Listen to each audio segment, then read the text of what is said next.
and gentlemen, welcome back to the channel. It's time to review for the last time this season, thankfully. I feel like we've done so many previews and reviews for these games. It's nice to kind of wrap it up, but for the last time this season, it's time for a derby breakdown. It's time for the review, the three things we've learned, whatever you like to call it, after Celtic draw 1-1 with Rangers at Celtic Park. A game that was really poor, wasn't it? Let's be real, it wasn't a great game of football to watch. I think both teams will feel slightly aggrieved that they never took chances in the game to try and win. But at the end of the day, both teams walk away with a point, and it's a sort of mixed sort of feeling for me coming out of the game, because the game itself wasn't the best watch. I feel quite down about it, that we didn't win. We didn't get to kind of wrap up the title. But at the same time, we basically have wrapped up the title, so I'm feeling quite happy about that, leaving the stadium knowing that a draw was good enough for us today to, now we go and win next week, and that's it. That's the league done officially. Knowing that's the case is brilliant. It could have been very different if they scored one of those chances in the second half. If they went and won the game, then 3 points with 3 to play, it could have been a very different situation. So a draw was good enough for us today, but I won't let that disguise the fact I'm disappointed with how we played. I'm disappointed with the game in general. But it's not the end of the world. It's certainly not, and I feel like we'll have those sort of reactions where people might get a bit over the top about it and being too critical. But we can't escape the criticism. You don't sit here all the time. It's not my job to sit here and just be a cheerleader and pretend everything was good when it wasn't. But as just to make it clear, I'm cheery. I'm happy. It might not sound that I've got a sore throat, but it might not sound it. But honestly, I'm buzzing that we are, in the position we're in. I'm buzzing that we have managed to walk away without losing that game. But let's talk about it all. Thanks to everybody who's tuning in so far. We're doing it live. Yes, we're not doing it recorded. We are doing it live. So welcome along, everybody. Nice to see you all in the comments. I'm sure we'll get some of your points up on screen and discuss as many of them as possible. Let's go back to the start of the game and let's talk about that. I actually thought that for the first 5 or 10 minutes, Rangers started the game a bit better, in my opinion. I thought they looked a better side in the opening exchanges of the game.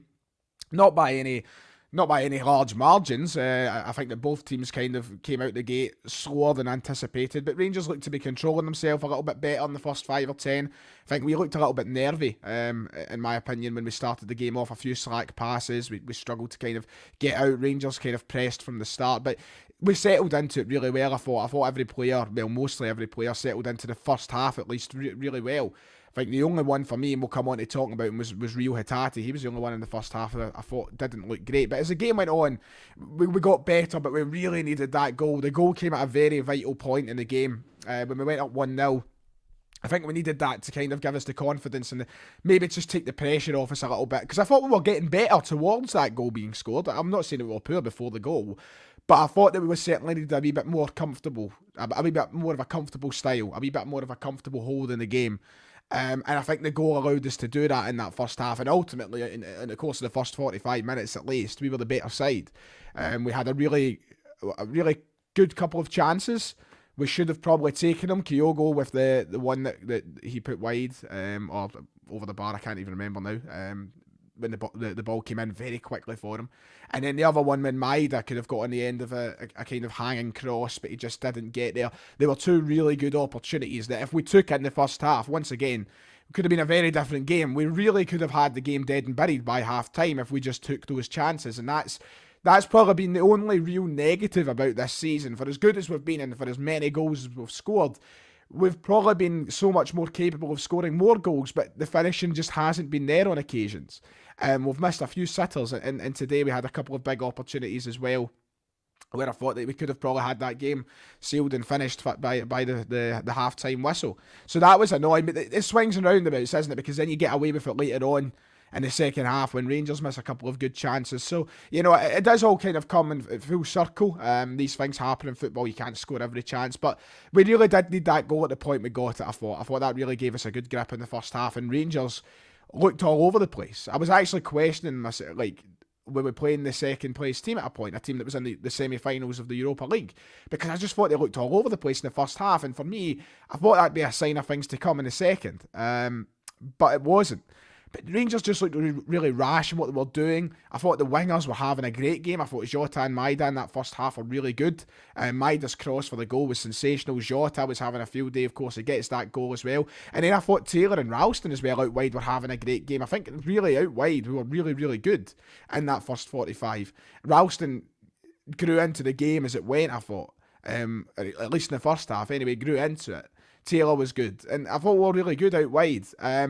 But we just looked awful leggy at times as well. And let's talk about the first thing we've learned. Let's talk about Ryu Hatate. I thought today he was miles off it. I thought he was really, really poor today, Ryu Hatate. First half, we'll kind of wrap up the first half chat there, First half, we were good. Should have had more goals. But Ryu Hatate was really poor. He looked really sort of knackered. And not just on the ball, off the ball. He was ball watching a lot, somebody playing a pass and he was standing waiting. I thought that every time something went wrong for him, he kind of had his head down and he was kind of dragging himself about a little bit. And he almost looked like he just couldn't be bothered at times. And I don't think that's the case, absolutely not. I think he is, we heard those comments about him being mentally and physically fatigued. And I think we're now getting the evidence of that fatigue right in front of our eyes. And I think we have for a number of weeks now. And it does make you question why Ange keeps playing him. He must be saying to Ange, look, I'm fine to play me. And Ange must be saying enough in training for him to be starting these games. But today, he was so poor. It was one of the poorest performances I think I've seen in a midfielder this season for Celtic. Just nothing was going right for him. And I don't know if it was, just down to luck or whatever, but he was just really, really poor. And I thought he should have been hooked at half-time, to be quite honest. I just thought he can't get any further on in this game. He did play the first 10 or so minutes, first 10, 15 minutes of the second half, and that really took me by surprise. I just did not expect him to see any game time in the second half, but he did. And he did eventually go off, but he was really poor. And the thing is, I don't think it's a cause for concern. I don't think it's worrying. I think that it's just natural, isn't it, for players to kind of burn out at this point of the season. But also, this is a guy who's had a very long season and he's still adapting to being a Celtic player as well. He's had a fantastic introduction to life at Celtic. And I think we should be very positive as to where he's going as a player. But I think that, a lot of people will get concerned. I've seen a lot of people saying how he might be mince and such, and hearing a lot of people after the game. I don't think that's the case at all. I think it is just a case of, his season should probably be over. We should probably just rest him up and give him time. If he wants to play, then fair enough. You can't exactly just say, no, you're not playing. But, I think he needs that time off now. I think he'll come back, and I think that he'll almost be like a new signing next season. I really do. I think he'll be a much better player, much fitter player. And that's the thing, he's at peak fitness, physical fitness is tremendous. He's playing all these minutes and he's done it all season. I think it is just the natural burnout that is happening for him now. Second half, right, let's get on there. The second half was really fucking poor. That was what just kind of brought my mood down a bit. The second half was incredibly poor. In terms of Celtic's performance anyway, I think Rangers will be a lot happier with their performance in the second half.